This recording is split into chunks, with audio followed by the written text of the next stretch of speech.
My name is Densel Williams, and I'm here today to maybe educate you a little bit on how to conserve water. How many was, let's see, I know there's one person here that lives in Atlanta and probably remembers what happened in '04. Well, what did we not have in '04? What did we not have enough of? Water. I live in an area where we have no major surface impoundment or river. Water is an extremely important thing. In being in our business, no water, no building houses. So I'd like to share with you, first let me ask you a question. How many of you know that there are 36 states today that have severe water problems? Mostly in the West, right? Yeah. So I want to share with you a couple, just a couple of areas that, as builders, we can get really big bangs for our bucks. How much water would you guess that it takes to produce 12 to 15,000 gallons of water from, let's say, a 2,000 square foot house, just off the roof of a 2,000 square foot house? How much? What's your slope? Pardon me? How much rainwater? Okay, 1 inch, 2 inch, 1/4 inch, half inch? Half inch. Anybody else? 1 inch? Quarter. Wow. 1/4 inch rain will produce on a 2,000 square foot house with, you know, plus or minus that size, but you can get 12, 15,000 gallons of water. So traditionally, what we've done with it is nothing. We just let it run off. Now comes Diener and all of the other government regulatory authorities. They're going to tell you what you're going to do with that water because you can't put it over here and you can't run it over here.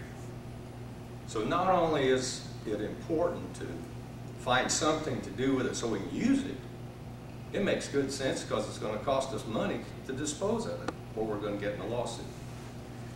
So what I'd like to do here is just got an illustration of a simple system and then carried on to a more sophisticated system. Believe it or not, in my parade of homes, I merely ran the gutter. This is your collector, your roof system, of course. Ran the gutter down. I bought some $100 rain barrels. Had screens on the top to keep the mosquitoes out. Has a little hose bed on the bottom. You can hook a hose on it and run it to your plants and water all your outside plants. Very simple. 3 of those, 150 bucks. Now let's carry it to the extreme, or where it's headed. That's a bad choice of words. North Guilford School, middle school in North Carolina, has collected all of their roof water. They run that water into let's assume this is under the gym. They run it into a 100,000 gallon tank. Now, that water gets stagnant if it sets, of course. They've gotten sophisticated enough to put microbes in this water. Now they can dispose of it easily. They build an ecosystem because if you do a large system, you got to have an overflow because sometimes you get a lot of rain, the collector simply won't hold it, so you got to have an overflow.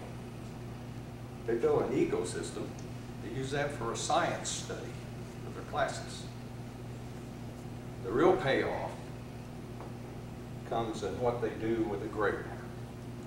They bring it back to a filter and a pump, and they run it back inside.